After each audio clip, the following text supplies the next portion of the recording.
On this Founders Day, we honor James B. Simmons and his wife, Mary E. Simmons, who were largely responsible for the founding of HSU by giving the first money and initiation plans. Dr. Simmons founded universities like Hardin-Simmons on a foundation based on Matthew 28, verse 19 through 20.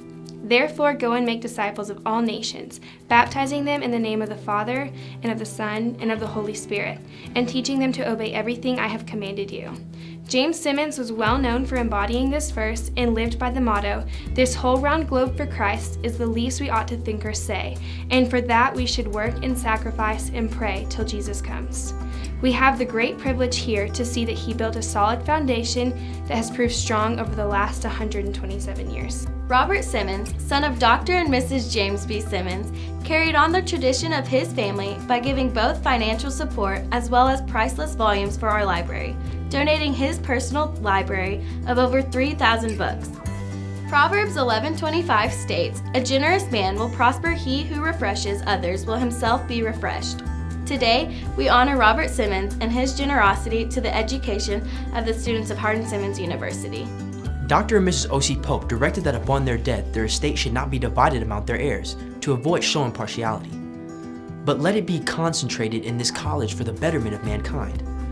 Although Dr. Pope lived to be president for only 3 years, he traveled across the country by railroad, horseback, and buggy to acquire the funds needed for the growth of HSU.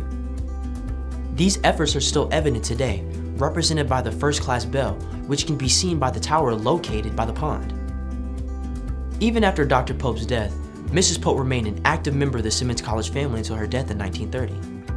Proverbs 18:15 through 17 reads, "The heart of the discerning acquires knowledge, the ears of the wise seek it out.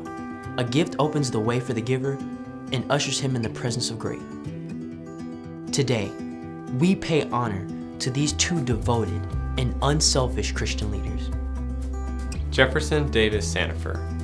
It is often more difficult to continue work than it is to begin it. The foundation of this great university was laid, but it was necessary for growth to continue.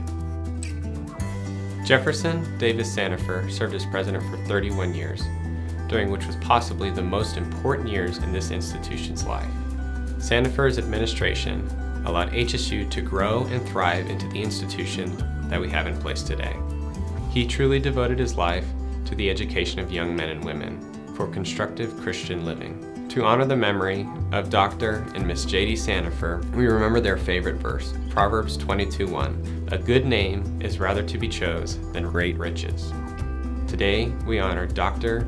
and Miss San Ophir for their dedication to higher Christian education.